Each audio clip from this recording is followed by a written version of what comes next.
किया गया है, क्या बदलाव नहीं आ रहा है पॉलिटिकल के बाद में सोशोलॉजिकली? नहीं, ऐसा नहीं कि बदलाव नहीं आ रहा है। अगर परिवर्तन ना होता तो आज का युवा इतना, अब आज का युवा देखिए बहुत जागरूक है, टेक्नोलॉजी से सब लोग जुड़े हुए हैं और कहीं ना कहीं अलग अलग तरीके से हम इसका विरोध करते हैं, प्रदर्शन करते हैं, बाकी सब चीज़ों को सामने लाने की कोशिश करते हैं, तभी आज हमने इस मंच को चुना। यादों में क्या अंतर देखते हैं आप?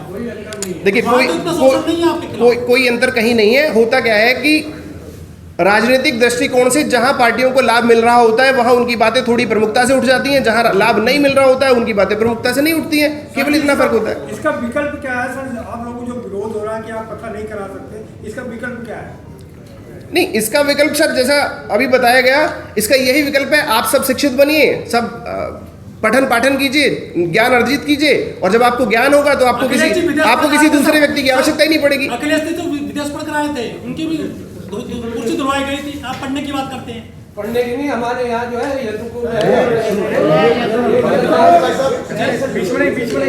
वो तो एजुकेटेड है। अखिलेश जी तो सीएम रहे, उनके पापा जी अच्छा मंत्री रहे थे। इन्हीं व्यवस्थाओं के खिलाफ तो ये आज कॉन्फ्रेंस रखी गई है कि जो वो घटना हुई, इस तरह की और अनेकों बहुत घटना, अखिलेश जी पूर्व मुख्यमंत्री रहे इसलिए वो घटना इतनी बड़ी आई। आए दिन समाज में बहुत सारी ऐसी घटनाएं होती हैं जहां स्पेशली जाति को टारगेट करके, मैं यादव जाति की केवल बात नहीं कर रहा, केवल जातियों को टारगेट करके उनके खिलाफ इस तरह की घटनाएं होती हैं।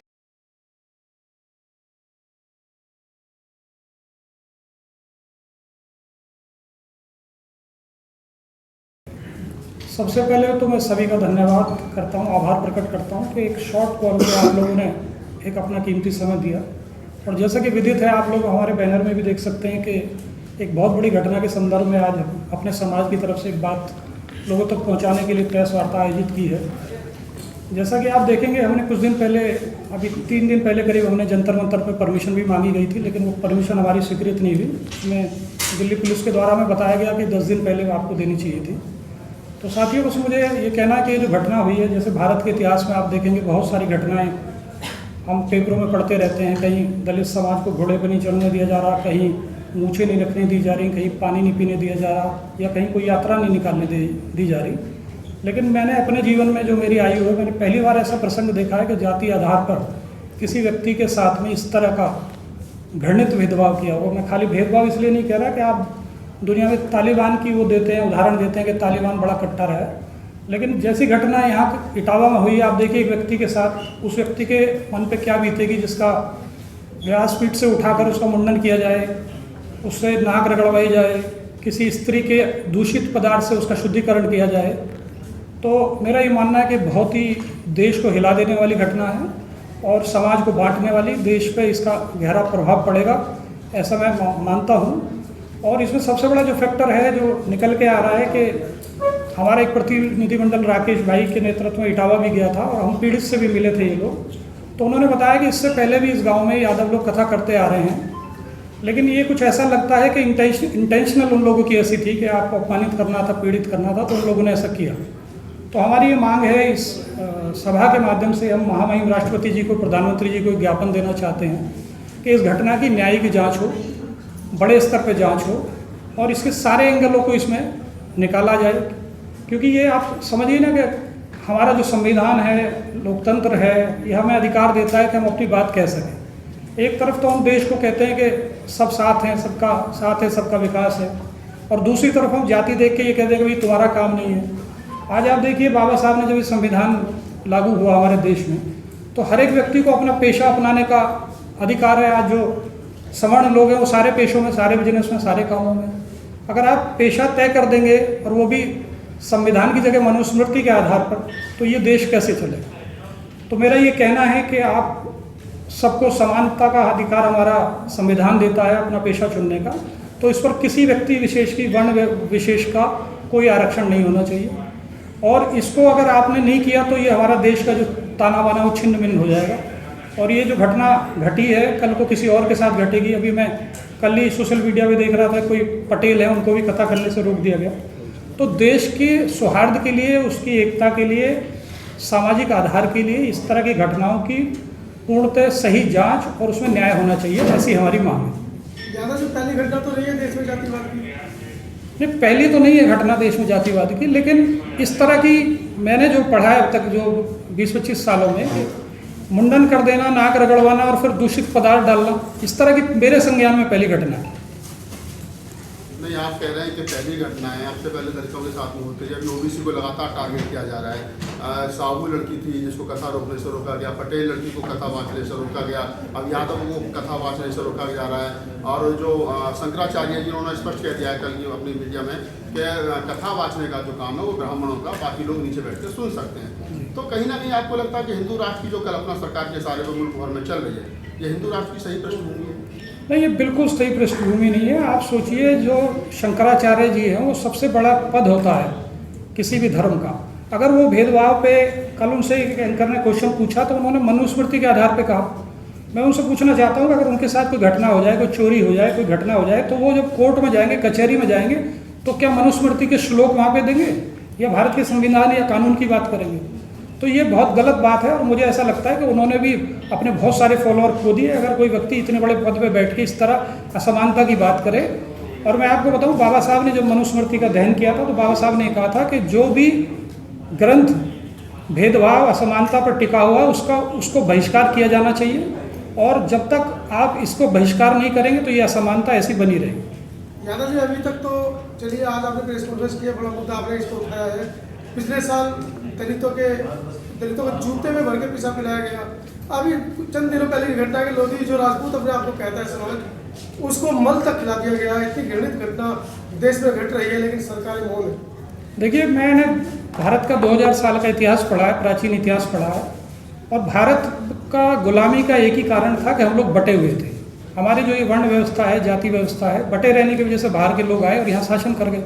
अब बाबा साहब ने एक संविधान दिया जो स्वतंत्रता, समानता और बंधुत्व की बात करता है। अगर हम इस संविधान को नहीं मानेंगे तो हम दोबारा से गुलाम बनेंगे। तो हमारे देश के लिए, राष्ट्र के लिए, समाज के लिए, सबके लिए ज़रूरी है। और हमारी जितनी सरकारें हैं, जो उच्च पदों पे लोग बैठे हैं, कि उनको न्याय करना चाहिए। अगर आपको देश के ताने बाने को एक रखना है तो आपको न्याय देना पड़ेगा, तभी आपका सामाजिक सौहार्द और भेदभाव दूर होगा। तो क्या जन जागृति के लिए आप ललित सिंह यादव को पढ़ाएंगे अपने समाज में? बिल्कुल पढ़ाएंगे। मैंने खुद पढ़ा हुआ ललित सिंह जी को, मैंने सच्ची रामायण भी पढ़ी है, उनका और भी साहित्य पढ़ा है। मैंने बाबा साहब को पढ़ा है, भगवान बुद्ध को पढ़ा है। नहीं पढ़ेंगे, ये देखिए, कावड़ ढो रहा है। नहीं, कांवर भी ढो रहे हैं, लेकिन चोट तो अब पड़ी है ना। अब तक तो कुछ और ही समझ रहे थे अपने आप को, अब उनको भी लगा कि हम भी उसी कैटेगरी में। तो ये घटनाएं हैं, ये समाज को एकजुट करेंगी। लेकिन फिर भी सरकार से, शासन से, प्रशासन से हमारा ये अनुरोध है कि भाई ऐसी घटनाओं की न्यायिक जांच हो, और जो निर्दोष लोगों पे कार्रवाई की जा रही है। अब आप देखिए, हमारी सरकार में कार्रवाई भी जाति देख के होती है। कोई हमारा सवर्ण साथी है तो उसमें कोई धारा लगती है, और कोई दलित है, पिछड़ा है या मुस्लिम है तो उसमें कोई धारा लगती है। यादव जी, धर्म के ठेकेदार तो सबसे बड़ा ओबीसी है ना? नहीं, ओबीसी कैसे धर्म का ठेकेदार है? क्यों? जब कांवड़ का जब मसला आता है, जब अखिलेश जी की कुर्सी को गंगाजल से पवित्र किया गया था, उस समय आप कहाँ थे? हमने उस समय भी विरोध किया था, आपको शायद जानकारी नहीं, मैंने आर्टिकल लिखा था उस समय भी, और हमने रोहित वेमुला पे भी विरोध किया था, बहुत से लोग उसमें थे। सर, जात पूछना अपराध है, जात छिपाना अपराध है? देखिए, मैं आपको एक उदाहरण बताता हूँ। आज भारत सरकार में या प्रदेश सरकार में बहुत सारे सवर्ण लोग हैं जो अपनी जात छिपाकर आरक्षण का लाभ ले रहे हैं। अब उनको पकड़ के उनका मुंडन कर दिया जाए, उनसे नाक रगड़वाई जाए, क्या भारत का संविधान ये अलाउ करता है आपको? जात छिपाना एक अपराध हो सकता है, उसके लिए कानून है, थाना है, चौकी है, अदालत है। उसमें आप कैसे तय कर लेंगे कि ये होगा? और ये आरक्षण आपको किसने दे दिया कि कथा आप ही करेंगे? मनुस्मृति तो लागू नहीं है हमारे देश में। यादव जी, आपको कथा करने से हिंदू समाज जो है वो रोक रहा है, तो क्या यादव समाज हिंदू है या नहीं है? नहीं, देखिए, मैं तो सबको भारतीय मानता हूँ। मैं इसमें पढ़ता ही नहीं, जो भारत में रह रहा है वो भारतीय। बाबा साहब ने जो हमारी प्रस्तावना है, हम भारत के लोग का है, we the people of India का, उसमें मैं धर्म पे जाता ही, सब लोग भारतीय। जो एफआईआर हो रही है बच्चों पर, अब जो गिरफ्तारी हो रही है, उसको कैसे देख रहे हैं? क्या सरकार की? देखिए, हम ये प्रेस वार्ता कर रहे हैं तो अपने संवैधानिक अधिकार के तहत कर रहे हैं। हम एक विरोध कर रहे हैं, प्रोटेस्ट कर रहे हैं, अपनी बात को पहुंचाने की कोशिश कर रहे हैं। और हम किसी भी ऐसे व्यक्ति का समर्थन नहीं करते जो तोड़फोड़ करे, दूसरी कार्रवाई करे। लेकिन उसमें अगर आप निर्दोषों को फंसाएंगे, उसकी जाति को देख के, मैंने सोशल मीडिया पे देखा, वो इंस्पेक्टर पूछ रहे हैं कि तो यादव से बच्चों को उठाया जा रहा है। तो इस भेदभाव को के लिए हम लोग मांग कर रहे हैं कि इसकी न्यायिक जांच हो, उच्च स्तरीय न्यायिक जांच हो, और इसमें जो षड्यंत्र है, जो दोषी लोग हैं, उन पर कार्रवाई हो। गगन यादव आपकी के समाज के बड़े युवा नेता हैं और सामाजिक मुद्दों पर मुखर होकर के बोलते हैं। वो वहाँ पर गए थे, उनको भी कहीं ना कहीं पुलिस प्रशासन टारगेट कर रहा है, उनकी आड़ में जो तमाम बच्चों को गिरफ्तार करने की कोशिश कर रहा है, उन बच्चों के बारे में क्या योजना बनाई है? देखिए, मैं एक उदाहरण देता हूँ आपको। अभी पीछे करनी सेना ने प्रदर्शन किया, कितनी अरेस्टिंग हो गई उसमें आज तक, कितने लोग वांटेड हैं उसमें, उन पर कार्रवाई हुई क्या? लेकिन अगर जाति देख के, धर्म देख के कार्रवाई होगी तो देश के ताने बाने के लिए नुकसान। डॉक्टर अम्बेडकर ने कहा था कि भारत का इतिहास कुछ नहीं है, सिर्फ बुद्धिज्म और मनुवाद के बीच का टकराव महज है। तो आप मानते हो कि वो कहीं ना कहीं मनुवाद और बुद्धिज्म में जो असमानता है वो कहीं ना कहीं वर्तमान परिस्थितियों में ज़्यादा जो अंगड़ाई ले रही है, क्योंकि हिंदू राष्ट्र की कल्पना जो है वो सरकार के इशारे पर मुल्क भर में चल रही है। अभी ये खबर आ रही है कि जो सवाल तो पूरा हो जिनके जाते साथ भाई, जवाब तो ले वो लो भाई, लापता हो गए। अरे मनोज भाई सवाल में जवाब तो ले लेते हैं यार। उनका उत्तर दे दूं पहले। सवाल पूरा जाता है। देखिए, ये आपकी बात राहुल जी सही है कि जब सत्ता का आश्रय प्रश्रय किसी को भी मिलेगा तो वो आदमी की हिम्मत दुस्साहस की बढ़ जाती है। आज आप ये प्रकरण इसलिए देख पा रहे हैं कि मैं किसी वर्ग को, किसी वर्ण को, किसी जाति को टारगेट नहीं कर रहा। हर जाति में अच्छे बुरे लोग होते हैं। बहुत सारे सवर्णों में लोग हैं, मैं पोस्ट देख रहा हूँ, हमारे पक्ष में डाल रहे हैं, अच्छी बातें कह रहे हैं। मैं सिर्फ उन लोगों को कह रहा हूँ जिनकी मानसिकता मनुस्मृति को मानने की है, भेदभाव की है, और उनको ऐसा लग रहा है कि सत्ता में उनके लोग बैठे हैं, केंद्र में उनके लोग बैठे हैं, तो ये उनकी गलतफहमी है। सरकार किसी एक समाज से, एक जाति से, एक धर्म से नहीं बनती, सबका वोट उसमें लिया जाता है। तो जब दूसरे समाजों के साथ अन्याय होगा, अत्याचार होगा, तो वो अब नहीं देंगे, 27 में 29 में जवाब देंगे। तो मुझे नहीं लगता कि कोई भी टॉप लीडरशिप ये चाहेगी कि किसी एक वर्ग को ज़्यादा प्रेशर दिया जाए, दूसरे को कम दिया जाए।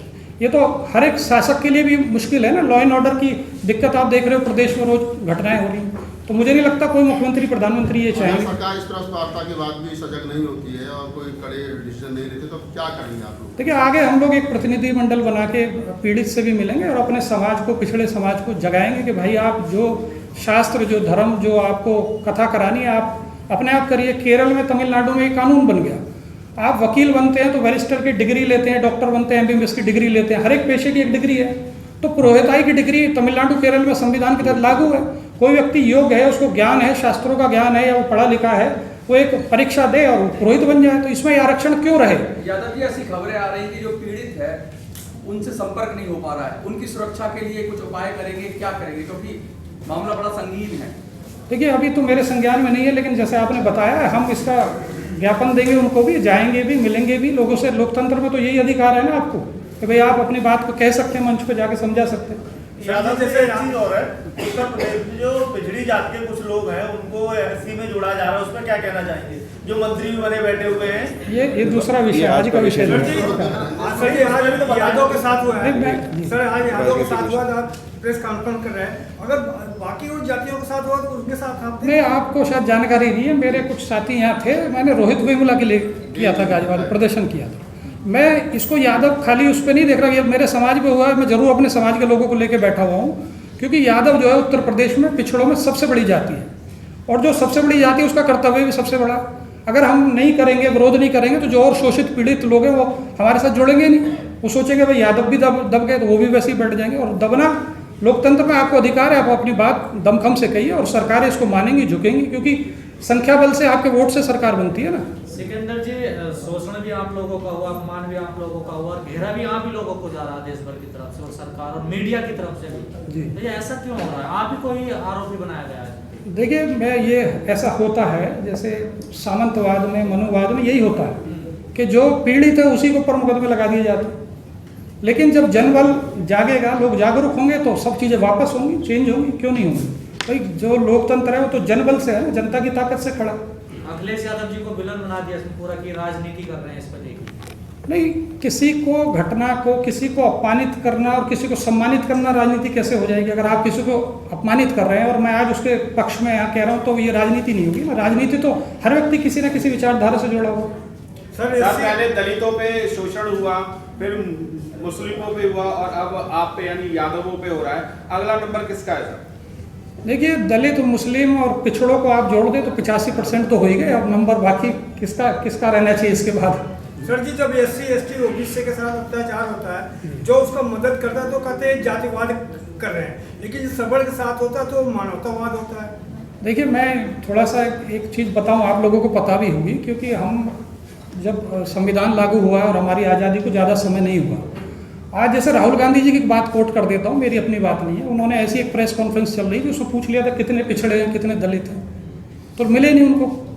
तो जहाँ जिन लोगों का वर्चस्व होता है वो थोड़ा सा अपने उसको आगे रखते हैं। मेरा ये ऐसा कहना है कि समानता मेरिट को अवसर मिलना चाहिए, जिसमें मेरिट है किसी भी जाति वर्ग धर्म का उसको मौका मिलना चाहिए। आपको लगता है सिकंदर भाई कि ये धंधे पर चोट हुई है, ब्राह्मणों को लग रहा है कि उनके धंधे पर चोट हुई है और यादव उनके धंधे में शहद मार रहे हैं, तो शायद ये भी गुस्सा कहीं ना कहीं उनका देखो 50 लाख की बात आ रही है। ये हो सकता है, ये एंगल भी हो सकता है, मैं इसको मना नहीं कर रहा, लेकिन मैं नहीं कर रहा ये बात, ये आपकी बात, ये एंगल हो सकता है, क्योंकि कोई व्यक्ति हजारों साल से मानता आ रहा हो कि उसका एक अधिकार है और वो एक अधिकार अब चैलेंज हो रहा है। जैसे मैंने पता किया, इटावा में बहुत सारे यादव कथावाचक हैं, ये अकेले नहीं थे और इनके बारे में लोगों को जानकारी थी, इससे पहले भी गाँव में कथा कर चुके थे।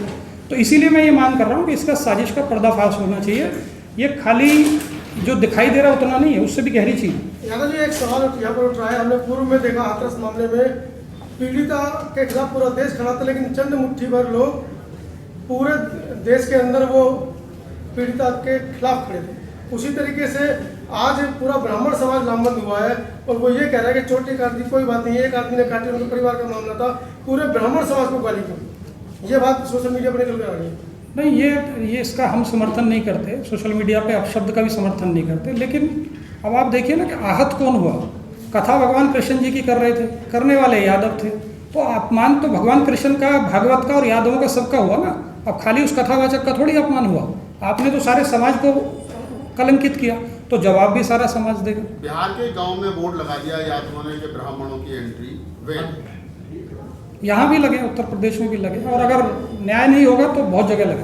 तो ये जो रास्ता अपनाया ब्राह्मणों ने मनुवाद के बहिष्कार का या ब्राह्मणों के बहिष्कार का, जो ललित सिंह यादव से लेकर के अम्बेडकर, फूले कबीर, नानक, रैदास जो कह करके चले गए, तो क्या समाज सही रास्ते पर लौट रहा है? नहीं, देखिए, ये अगर आप इसको सामाजिक उससे देखेंगे तो एक तरीके से बाबा साहब ने कहा था ना, एक राजनीतिक क्रांति, एक सामाजिक क्रांति। भारत एक सामाजिक क्रांति की तरफ जा रहा है।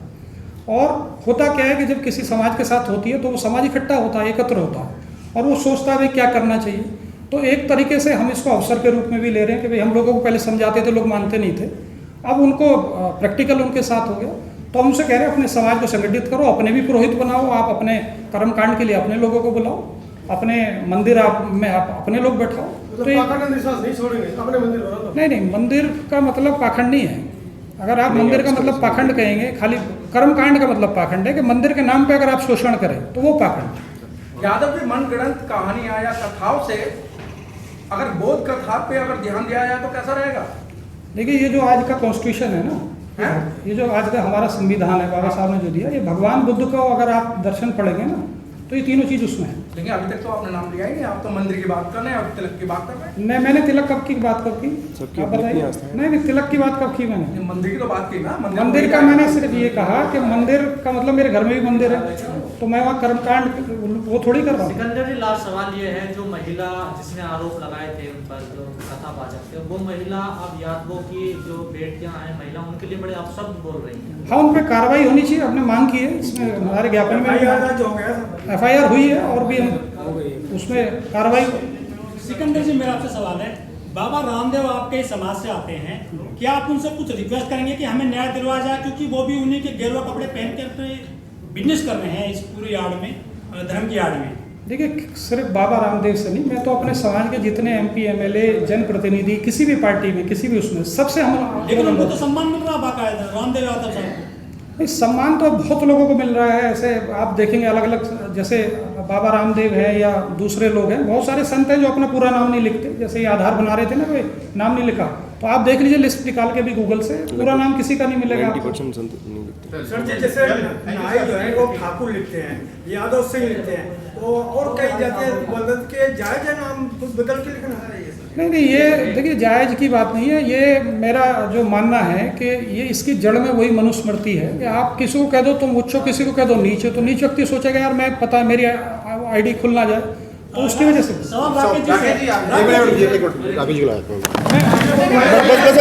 क्या स्थिति रही वहाँ और क्या देखा आपने? हम इटावा गए, हमने वहाँ जिलाधिकारी महोदय जी को भी ज्ञापन दिया इस संबंध में, और जो पीड़ित हैं उन पीड़ितों से भी मिले। आपको जानकर हैरानी होगी, उन्होंने इतनी बातें हमें बताई कि उनके साथ क्या क्या हुआ। शायद सोशल मीडिया पर इतना कुछ नहीं चला। उन्होंने यहाँ तक की बातें हमें बताई कि लोगों ने सिगरेट जला करके उन्हें सिगरेट से दागा तक, और खुद मुझे उन्होंने अपनी शर्ट निकाल करके दिखाई। सुबह का जब समय होने वाला था, लोग दातून करके आते जा रहे थे, जो भी उधर से आता जा रहा था वही चाटे मारता जा रहा था। तो पूरी रात उन लोगों के साथ में इस तरह का व्यवहार किया गया, जो कि बहुत अमानवीय व्यवहार है। बोलो आप। जी जी। तो वही व्यवहार उनके साथ पूरी रात होता रहा, केवल और केवल इसलिए कि वो यादव समाज से थे। और इस बात से कोई भी अगर ये कहे कि वो लोग अनभिज्ञ थे, अनजान थे, तो ये गलत है, क्योंकि वो लोग मात्र 3 से 4 किलोमीटर की दूरी पर उनका निवास था और 8-10 किलोमीटर की दूरी में उनकी सारी रिश्तेदारियां थीं। उनके बेटे बेटी सब सारे शादी संबंध वहाँ हुए हैं। तो इस बात की सब लोगों को जानकारी थी कि ये लोग यादव समाज से हैं। वो कह रहे हैं कि नाम बदल रहे थे, 2 आधार कार्ड आरोप लगा रहे हैं। जहाँ तक हमने पता किया, उनका कोई 2 आधार कार्ड नहीं थे, उनका एक आधार कार्ड था। जब इस तरह की घटना हो गई और वो वीडियोस बाहर आने लगी, तो उसको कवर अप करने के लिए आप क्या कहोगे कि किस लिए आपने मारा? तो कुछ तो आधार बनाना पड़ेगा, झूठ का कोई तो आपको माध्यम बनाना पड़ेगा। तो उनके आधार कार्ड को फोटो से, फ़ोन से उनका आधार कार्ड मांगा गया और स्कैन करके उसमें नाम करेक्शन किया गया, जबकि उनके पास कोई 2 आधार कार्ड नहीं थे। तो ऐसा कुछ नहीं है कि जाति वहाँ पर छुपाई गई। और अगर जाति छुपाई भी गई, मैं कहता हूँ जी उन्होंने जाति छुपाई, तो आप उसकी कानूनी कार्रवाई की जा सकती थी, आप कंप्लेंट कर सकते थे। कानून है देश में, कानून से देश चल रहा है। आप कानून जो उनके लिए सजा देता वो कानून अपने। आतंकवादी धर्म पूछकर मारते हैं, लेकिन यहाँ जाति पूछी गई है उत्तर प्रदेश में। जी, क्या कहना चाहोगे? ये सर हम इसका पूरी तरह से विरोध करते हैं। जाति पूछकर इस तरह की घटना बिल्कुल भी नहीं होनी चाहिए। आज यादव समाज के साथ घटना हुई है, अभी हमारे कुछ साथी बता रहे थे, और हम भी देखते रहते हैं समय समय पर अन्य समाज के लोगों के साथ भी ये घटना होती रहती है। तो ये केवल ये नहीं कि हम यादव समाज के लिए इस बात को बोल रहे हैं, किसी भी समाज के व्यक्ति के साथ इस तरह की कोई भी घटना नहीं होनी चाहिए। और अगर ब्राह्मण समाज की बात करें तो ब्राह्मण समाज भी पूजनीय रहा है, हम भी आज मानते हैं, पूजते हैं। लेकिन हर जाति हर धर्म में कुछ अच्छे लोग होते हैं, कुछ बुरे लोग होते हैं, कुछ मानव प्रवृत्ति के होते हैं, कुछ दानव। जी, उनका कहना यही तो, पूजोगे तो हम ही ना, आप क्यों पूजोगे? इसी बात पर तो लफड़ा ही है तो सारा। तो फिर वो इतिहास को अच्छे से जाने। आप जिनको पूज रहे हैं वो कौन है? आप कृष्ण भगवान की बात कर रहे हैं, कृष्ण भगवान को जानिए कि वो कौन है। आप तिरुपति बालाजी मंदिर लोग जाते हैं, तिरुपति बालाजी मंदिर की स्थापना किन्होंने की थी? 9वीं सदी में एक यादव राजा ने कराई थी, और आज भी वहाँ प्रथम दर्शन का जो कपाट खोलने का जो अधिकार है वो यादवों का है। और केवल यादवों के नहीं, और ऐसे बहुत सारे, अब काशी विश्वनाथ में जलाभिषेक होने वाला है, वहाँ पर सावन के सोमवार का जो पहला अधिकार है वो यादव समाज का है। और केवल यादवों के ही नहीं, ऐसे भारतवर्ष में बहुत सारे मंदिर हैं जहाँ जाट समाज के लोग, गुर्जर समाज के लोग, यादव समाज के लोग और अन्य बिरादरियों के लोग भी पीढ़ी दर पीढ़ी वहाँ पर जो है महंत है, पूजा पाठ वहाँ करते चला रहे हैं। तो ऐसा बिल्कुल भी नहीं है कि ये कोई आरक्षित चीज़ है कि एक ही समाज इस बात को करेगा। और जहाँ इस बात को बोला जा रहा है अलग अलग बड़े बड़े मंचों से कि जी ये हमारा अधिकार है, और मनुस्मृति में ऐसा लिखा है, तो शास्त्रों में ऐसा लिखा है, तो मैं कहता हूँ जी वो खुद ही इसको नहीं मानते। अगर वो ये कहते हैं कि शास्त्रों में ऐसा लिखा है, तो वो शास्त्रों को भी खुद मानने वाले लोग नहीं हैं। अगर वो शास्त्रों को मानने वाले लोग हैं तो फिर वो सारी व्यवस्थाओं से अपने आप को दूर करें। जितने भी IAS ऑफिसर्स हैं, PCS हैं, IFS है, IRS है, शास्त्रों में कहीं नहीं लिखा कि ये लोग वहाँ पर जाकर के बैठेंगे। जितने भी राजनीतिक लोग हैं वो ग्राम प्रधानी के चुनाव से लेकर के ब्लॉक प्रमुखों, जिला पंचायतों, विधायकों, सांसदों या मुख्यमंत्री लेवल का कोई व्यक्ति हो ब्राह्मण समाज से, अगर आप ये कहते हो कि वो शास्त्र सम्मत बात है कि ये हमारा अधिकार है, तो फिर आप उसी को लागू करिए, बाकी सारी व्यवस्थाएं छोड़िए। पूजा पाठ की लड़ाई है। देखिए, इसको मैं वर्चस्व की लड़ाई आप लोग कह सकते हैं, मान सकते हैं, क्योंकि अब एक टीस में देखता हूं सब जगह कि ये समाज जागृत क्यों हो रहे हैं। अब तक लोगों को जैसे चलाया जा रहा था, ज़्यादातर चीज़ों के विरोध नहीं होते थे, लेकिन अब जो नई जनरेशन है, हर समाज के बच्चे पढ़ रहे हैं, युवा टेक्नोलॉजी से जुड़े हैं, ये AI का ज़माना है, टेक्नोलॉजी का ज़माना है। तो आज किसी भी चीज़ को की सच्चाई की सत्यता की जांच करना बहुत ज़्यादा वैसा नहीं है, तो आज ज़्यादा भ्रमित नहीं किया जा सकता इसी चीज़ के लिए। एक बड़ा फेमस स्लोगन है कि राजा का बेटा राजा बनेगा। अब क्या ब्राह्मण का बेटा ब्राह्मण का काम करेगा, ये बात हो गई है?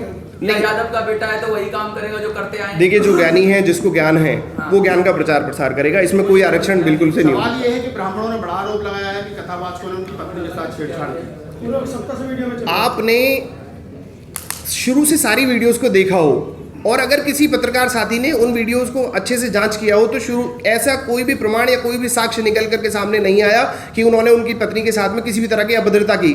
जो रात की वीडियोस हैं उसमें साफ साफ स्पष्ट दिखाई दे रहा है कि तुम यादव होकर के और ब्राह्मणों के गाँव में कथा करोगे, यहाँ हमारे 109 घर हैं, ये हैं। उसके अलावा उन्होंने कहा कि यादव बहुत गुंडाई कर रहे हैं और राजनीति में भी आगे जा रहे हैं और अब तुम मंदिर पंडित बनोगे, अब तुम ये करोगे।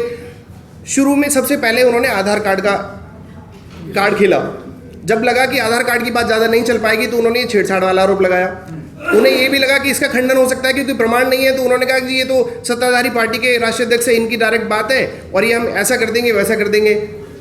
इस तरह के उन्होंने आरोप लगाने की कोशिश करी। फिर चौथा स्टेटमेंट, पांचवा स्टेटमेंट उनका आया जी हम तो फिर रोना गाना शुरू हुआ कि जी हम तो बहुत ज़्यादा पीड़ित हैं। ये अगर वो पीड़ित हैं, उनके पति की आप स्टेटमेंट सुनेंगे तो बोल रहे हैं कि जी हमारे साथ ऐसा हो जाएगा वैसा हो जाएगा। उनकी पत्नी की स्टेटमेंट सुनेंगे तो उनकी पत्नी ने स्टेटमेंट अभी दी कि अभी तो मूत्र छिड़का गया है, अभी तो इनकी गर्दन कटनी चाहिए सालों की।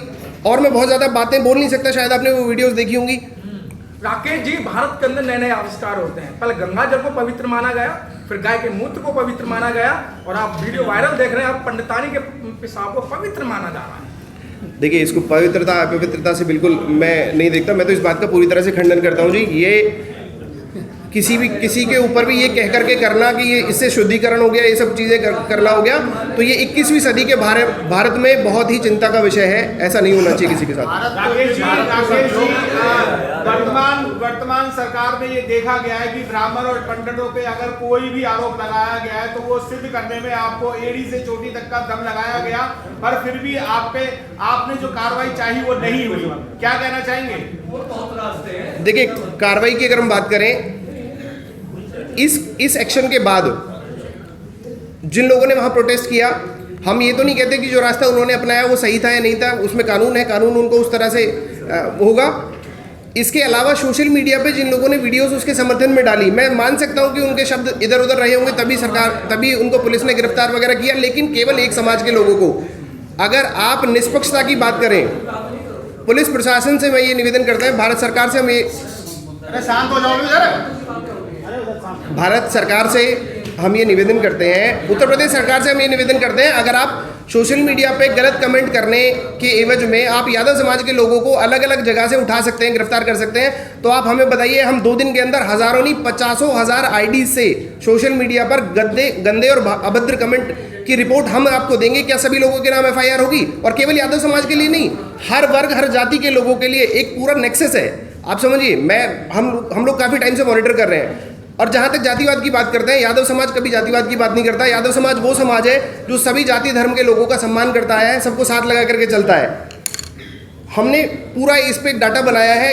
हर समाज के संगठन बने हुए हैं, जातीय संगठन बने हुए हैं, और होने भी चाहिए, क्योंकि राजनीतिक पार्टियों को, कोई भी राजनीतिक पार्टी किसी भी समाज के लिए खुल करके काम नहीं कर सकती। उन्हें राजनीति करनी है, उन्हें सर्व समाज की वोटें चाहिए। लेकिन जो जातीय संगठन होते हैं वो बहुत सारी ऐसी हमारी परेशानियां होती हैं जिनकी आवाज़ वो सरकारों तक और अन्य मंचों तक पहुंचाते हैं। तो जातीय संगठन होना अच्छी बात है, कोई बुरी बात नहीं है।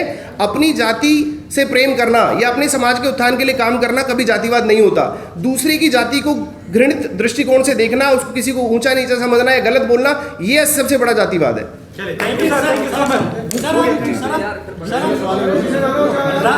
किया गया है, क्या बदलाव नहीं आ रहा है पॉलिटिकल के बाद में सोशलिस्टिकल? नहीं, ऐसा नहीं कि बदलाव नहीं आ रहा है। अगर परिवर्तन ना होता तो आज का युवा आज का युवा देखिए बहुत जागरूक है, टेक्नोलॉजी से सब लोग जुड़े हुए हैं, और कहीं ना कहीं अलग अलग तरीके से हम इसका विरोध करते हैं, प्रदर्शन करते हैं, बाकी सब चीज़ों को सामने लाने की कोशिश करते हैं। तभी आज हमने इस मंच को चुना। यादों में क्या अंतर देखते हैं आप? देखिए, कोई अंतर कहीं नहीं है। होता क्या है कि राजनीतिक दृष्टिकोण से जहां पार्टियों को लाभ मिल रहा होता है वहां उनकी बातें थोड़ी प्रमुखता से उठ जाती हैं, जहां लाभ नहीं मिल रहा होता है उनकी बातें प्रमुखता से नहीं उठती हैं। केवल इतना फर्क होता है। इसका विकल्प क्या है सर? आप लोगों को जो विरोध हो रहा है कि आप पता नहीं करा सकते, इसका विकल्प क्या है?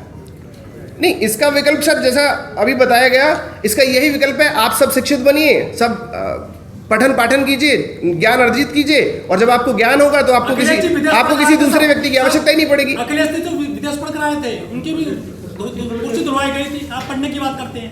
पढ़ने की नहीं, हमारे यहाँ जो है